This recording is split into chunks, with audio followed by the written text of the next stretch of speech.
स्वागत है आप सभी का दिशा ऑनलाइन क्लासेस पर। मेरे मित्र, जैसा कि आप जानते हैं, कल मेरा आगमन हुआ है। मेरा नाम राज सर है, जो नहीं जानते हैं जान लीजिए, ठीक है। आज हम लेकर के आए हैं आपका ऑर्गेनिक केमिस्ट्री, और ऑर्गेनिक केमिस्ट्री में आज हम बात करेंगे बेसिक पर, ठीक है। काहे कि जब आप बेसिक पढ़ लीजिएगा तो आगे उधर आपको समझने में आसानी होगी, ठीक है। तो सबसे पहले तनी आप लोग का कमेंट देख लेते हैं, हम थोड़ा सा कमेंट देख लेते हैं कि कौन कौन जुड़ चुके हैं। अरे बाप रे, इतना स्पीड में हो। चलिए चलिए, आप सभी को गुड इवनिंग, आप सभी को मेरे तरफ से प्यार भरा गुड इवनिंग। अब हम बात करेंगे टॉपिक पर, ठीक है। आप लोगों का कमेंट इतना तेजी में जा रहा है कि हम नाम नहीं पढ़ पा रहे हैं, ठीक है। चलिए चलिए, कोई बात नहीं। तो क्या अब हम लोग तैयार, हम टॉपिक पर बात करें? इतना स्पीड में तो लग रहा है। चलिए तो बात करें, अब हम लोग टॉपिक पर बात कर लेते हैं, ठीक है। आप सभी का स्वागत है। जिस गर्मजोशी से आप हमको स्वागत, मेरे स्वागत में थे, उसी तरह से हम भी आपके स्वागत में लगे हुए हैं, ठीक है। आप सभी को मेरे तरफ से गुड इवनिंग, ठीक है। चलिए अब हम टॉपिक पर बात कर लेते हैं, ठीक है। चलिए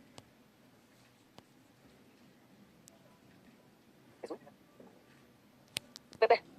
तो ऑर्गेनिक केमिस्ट्री आज हम लोग स्टार्ट करेंगे, और आप अच्छी तरह से जानते हैं कि आपका ऑर्गेनिक केमिस्ट्री जो है पूछा जाता है बोर्ड में 70 में से 28 नंबर जो है यही से आपको पूछा जाएगा। और 28 नंबर हम लोग को कैसे अपने कब्जा में करना है वो रणनीति हम लोग पिछले क्लास में बात कर चुके हैं, ठीक है। तो 28 में आप जानते हैं कि अब दोगुना क्वेश्चन पूछा जाता है, तो इसको 28 नहीं मानकर के हम लोग को कितना चलना है, 56 मार्क्स का जो आज से हम लोग को तैयारी करेंगे, ठीक है। तैयारी करना है। तो इस तैयारी में मेरे मित्र, मेरे दोस्त, पहले बेसिक पर बात करेंगे तो बहुत अच्छा होगा, ठीक है। तो हम ऑर्गेनिक केमिस्ट्री पढ़ रहे हैं, तो सबसे पहले हमको यही समझना चाहिए कि आखिर ये ऑर्गेनिक केमिस्ट्री होता क्या है। तो सबसे पहले हम लोग को यही इसी पे बात करना चाहिए कि ऑर्गेनिक केमिस्ट्री, ऑर्गेनिक केमिस्ट्री ये होता क्या है, ठीक है। तो मेरे मित्र, पहले इसका डिफिनेशन पर बात करेंगे और उसके बाद हम बात करेंगे इससे रिलेटेड जो भी बेसिक होगा। आपको हम बता दें कि ऑर्गेनिक केमिस्ट्री केमिस्ट्री का वह ब्रांच है जिस ब्रांच में हम कार्बन से बने यौगिकों का अध्ययन करते हैं। कार्बन से जितने भी यौगिक बनेगा उन सभी यौगिकों का अध्ययन केमिस्ट्री के जिस शाखा में किया जाता है, केमिस्ट्री के जिस ब्रांच में किया जाता है, उसी ब्रांच का नाम होता है आपका ऑर्गेनिक केमिस्ट्री, ठीक है। आप अलग अलग बुक में अलग अलग परिभाषा पढ़िएगा। कहीं कहीं आप ऐसा पढ़िएगा कि केमिस्ट्री का वह ब्रांच जिसमें कार्बन और कार्बन के यौगिकों का अध्ययन किया जाए उसको ऑर्गेनिक केमिस्ट्री कहेंगे। लेकिन लेवोजियर साहब जो थे उन्होंने कहा था कि ऑर्गेनिक कंपाउंड उसको बोलते हैं जिसमें निश्चित रूप से कार्बन और हाइड्रोजन हो। तो आप कार्बन और हाइड्रोजन से जो यौगिक बनता है उसको बोला जाता है हाइड्रोकार्बन। तो आप इस बेसिस पर कह सकते हैं कि केमिस्ट्री की वह ब्रांच जिसमें हाइड्रोकार्बन और उससे बनने वाला यौगिकों का अध्ययन किया जाए उसको हम लोग क्या बोलते हैं, ऑर्गेनिक केमिस्ट्री बोलते हैं, ठीक है। लेकिन मेनली रूप से जो हम लोग को पढ़ना है, क्या पढ़ना है, ये सारा का सारा कंपाउंड जो है वो कार्बन से बना होता है। कार्बन से जितने भी कंपाउंड बनेंगे वो कार्बनिक कंपाउंड होगा, और कार्बनिक कंपाउंड का अध्ययन केमिस्ट्री के जिस ब्रांच में किया जाएगा उस ब्रांच को कहेंगे हम लोग ऑर्गेनिक केमिस्ट्री, ठीक है। तो पहले हम लोग क्या कर लेते हैं, इसका डिफिनेशन लिख लेते हैं। इसका डिफिनेशन लिख लेते हैं कि केमिस्ट्री का वह शाखा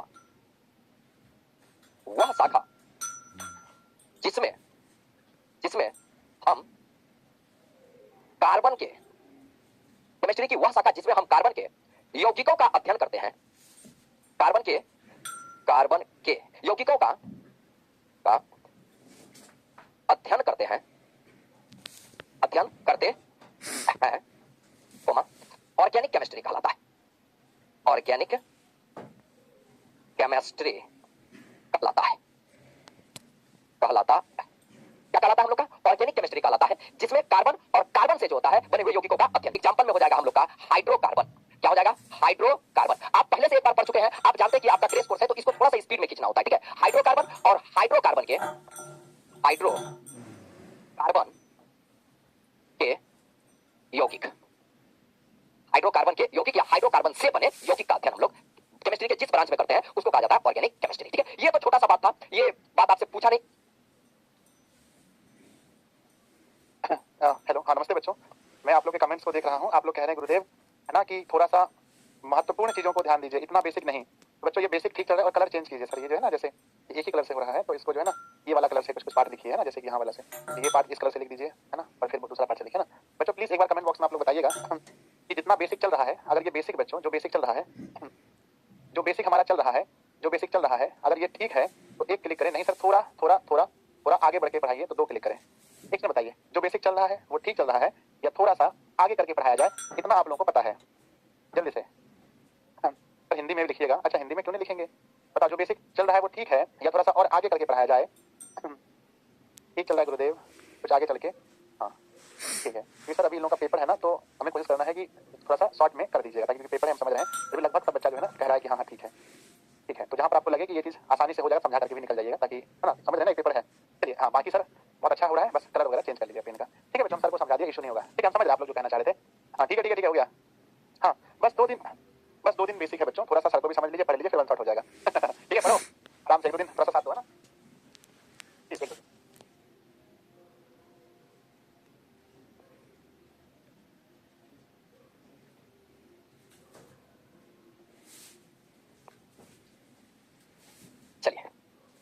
तो ज्यादा बेसिक हो गया ना, चलिए कोई बात नहीं। तो आप ये बात को अच्छी तरह से जानते थे, ठीक है। हमको लगा कि जीरो से शुरू करना चाहिए, इसलिए हम जीरो से चालू कर दिए, ठीक है। चलिए इससे थोड़ा सा आगे बात करते हैं, आप वही टेक करेंगे जहां से क्वेश्चन पूछा जाता है, ठीक है। तो हम इस सारा चीज को खत्म करके, ठीक है, हम बात करेंगे अब जो है हम बात करेंगे आपका जैव शक्ति सिद्धांत पर, ठीक है। जैव शक्ति सिद्धांत, वाइटल फोर्स थ्योरी, यहां से क्वेश्चन आपका 100% पूछा जाता है, इसीलिए यहां से हमको बात कर लेना चाहिए था, ठीक है। चलिए तो हम बात करेंगे मेरे बंधु किस पर, जैव शक्ति सिद्धांत पर। याद रखिएगा, जैव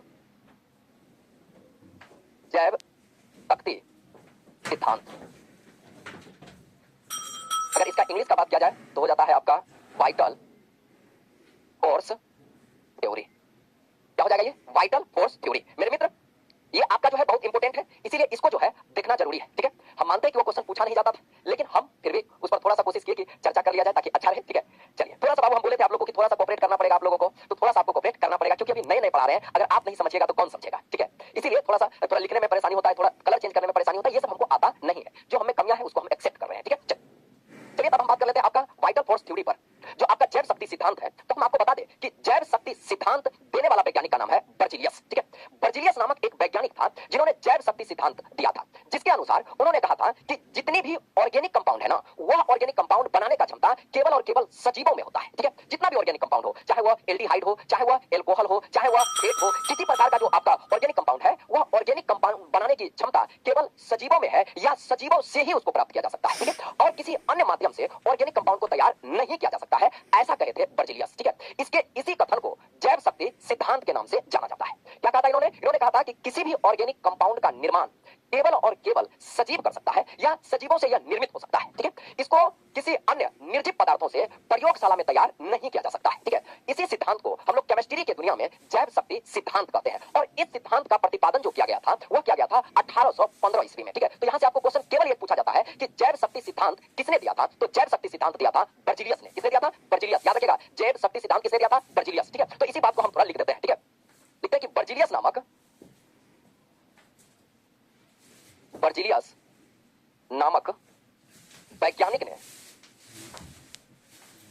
वैज्ञानिक ने 1815 ईस्वी में जैव शक्ति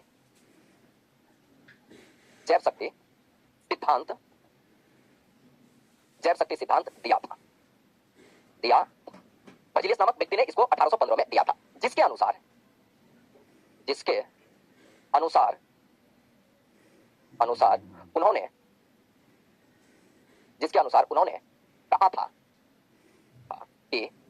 उन्होंने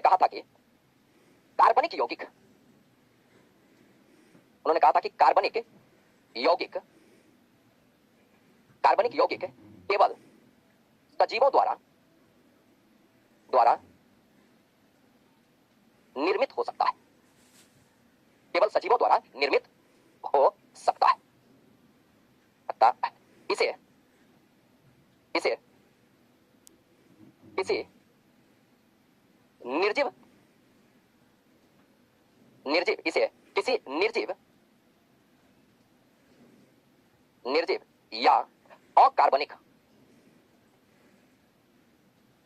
निर्जीव या अकार्बनिक पदार्थों द्वारा नहीं बनाया जा सकता है, इसे प्रयोगशाला में या अकार्बनिक पदार्थों द्वारा इसको तैयार नहीं किया जा सकता, ऐसा किसने कहा था, बर्जीलियस ने कहा था, ठीक है। और बर्जीलियस के इसी सिद्धांत को इसी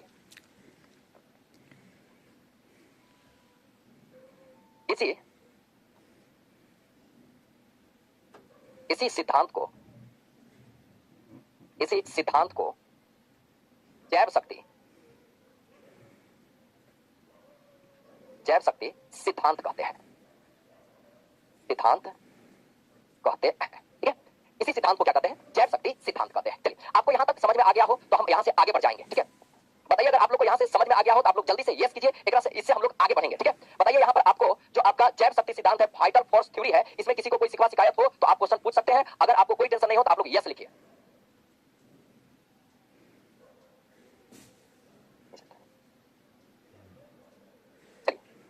तो हम फिर से आपको बता दें कि बर्जीलियस नामक वैज्ञानिक ने कहा था कि ऑर्गेनिक कंपाउंड को, कार्बनिक रसायनों को हम सजीवों से प्राप्त कर सकते हैं या सजीवों द्वारा निर्मित कर सकते हैं, सजीवों का उपयोग करके उसको हम लोग निर्मित कर सकते हैं, उसको बना सकते हैं। ऑर्गेनिक कंपाउंड को या कार्बनिक यौगिक जिसको हम लोग हिंदी में बोलते हैं, कार्बनिक यौगिकों को प्रयोगशाला में हम तैयार नहीं कर सकते हैं, क्योंकि सजीवों में ना एक विशेष प्रकार का शक्ति पाया जाता है और उसी शक्ति की वजह से वह विभिन्न प्रकार के यौगिकों का निर्माण कर सकता है, ठीक है। और उस शक्ति को हम लोग प्रयोगशाला में नहीं ला सकते हैं, इसीलिए कार्बनिक यौगिकों को हम प्रयोगशाला में तैयार नहीं कर सकते, ठीक है। और ऐसे भी आप जानते हैं कि हम लोगों में विशेष प्रकार की शक्ति है, ठीक है। जैसे जैसे अपने आप वृद्धि कर जाने का शक्ति, तो ये वृद्धि करने का दायित्व किसको दिया गया है? प्रोटीन को। तो प्रोटीन हम लोग अपने आप बना लेते हैं, ठीक है, अपने आप बॉडी इसको क्या कर लेता है? तैयार कर लेता है, ठीक है। तभी के समय में ऐसा कोई भी इसके टक्कर का वैज्ञानिक नहीं था जो इसको गलत साबित करे, ठीक है, तभी। लेकिन कुछ दिन तक ही इसका खुशी रहा और बाद एकरे एगो चेलवा हुआ, ओकर नाम था वोहलर, ठीक है। वोहलर नामक जो था वैज्ञानिक, थोड़ा सा हम पेज आगे कर लेते हैं। चलिए, इसी का चेलवा यानी कि बर्जिलियस का ही एगो चेला था और ओकर नाम था वोहलर, ठीक। वोहलर बोला कि लगता है ये बुढ़वा सठिया गया है का, ये बोल रहा है कि ऑर्गेनिक कंपाउंड का निर्माण नहीं कर सकता है, हम करके दिखाएंगे, ठीक है। लेकिन जान लीजिए कि वोहलर भी जो है ना ऑर्गेनिक कंपाउंड का निर्माण करने के लिए नहीं गया था, उससे गलती से हो गया था। लेकिन समय याद रखिएगा, समय था 1828। क्या समय था? समय था उसका 1828, ठीक है। 1828 ईस्वी में उन्होंने क्या किया था? अमोनियम साइनेट बनाना चाह रहा था वो, ठीक है। क्या बनाना चाह रहा था? Ammonium cyanate. लेकिन वह गलती से अमोनियम साइनेट को गर्म कर दिया और एक नया कंपाउंड तैयार हो गया जिसको हम लोग केमिस्ट्री की दुनिया में यूरिया कहते हैं, ठीक है। और बाद में पता चला कि यूरिया एक ऐसा यौगिक है, यूरिया एक ऐसा कंपाउंड है जो सजीवों में पाया जाता है, ठीक है। जैसे यूरिया के चलते ही हम लोग का यूरिन होता है, ठीक है। हम लोग जानते हैं कि यूरिन जो है, यूरिन जो हम लोग के शरीर से निकलता है और यूरिया में लगभग 2% के आसपास यूरिन पाया जाता है, ठीक है। सॉरी, यूरिन में 2% के आसपास यूरिया पाया जाता है। इसका मतलब यूरिन किससे निकलता है? जीवों से। तो इसका मतलब इससे ऑर्गेनिक कंपाउंड यूरिया भी तो निकल रहा है, हम लोग के शरीर में यूरिया और प्रयोगशाला में भी यूरिया। जब पहली बार यूरिया तैयार हुआ तो केमिस्ट्री की दुनिया में तहलका मच गया और बर्जिलियस को एक जोरदार झटका लगा कि ये क्या हो गया। ऐसा तो कभी वो सोचा भी नहीं था कि कोई प्रयोगशाला में जो है ऑर्गेनिक कंपाउंड तैयार कर लेगा, ठीक है। तो ऐसा पहली बार हुआ कि बर्जिलियस नामक वैज्ञानिक 1828 ईस्वी में, कब? 1828 ईस्वी में अमोनियम साइनेट को गर्म करके और एक ऑर्गेनिक कंपाउंड तैयार कर दिया, जिस ऑर्गेनिक कंपाउंड का नाम था यूरिया। क्या नाम था? यूरिया। यहां से आपको क्वेश्चन पूछा जाएगा कि प्रयोगशाला में तैयार सबसे पहला ऑर्गेनिक कंपाउंड का क्या नाम है? तो प्रयोगशाला में तैयार सबसे पहला ऑर्गेनिक कंपाउंड का नाम है यूरिया। क्या नाम है? यूरिया। किसने तैयार किया था? वोहलर ने तैयार किया था। कब तैयार किया था? तो 1828 ईस्वी में तैयार किया था। यहां से आपको 3 क्वेश्चन पूछा जाएगा, ठीक है। और ये तीनों क्वेश्चन जो है आप अच्छी तरह से कर लीजिएगा, ठीक है। तो इस बात को हम थोड़ा सा लिख लेते हैं, ठीक है। क्या लिख लेते हैं? थोड़ा सा ये ऑब्जेक्टिव में पूछा जाता है, इसलिए इसके डिटेल में हम लोग को जाना है नहीं, ठीक है। वोहलर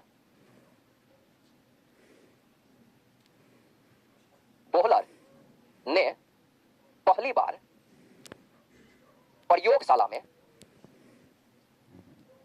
में अमोनियम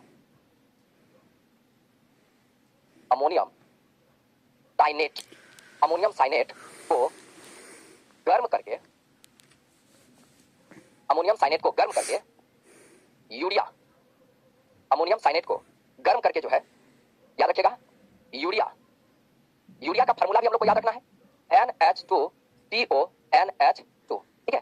प्रयोगशाला में जो था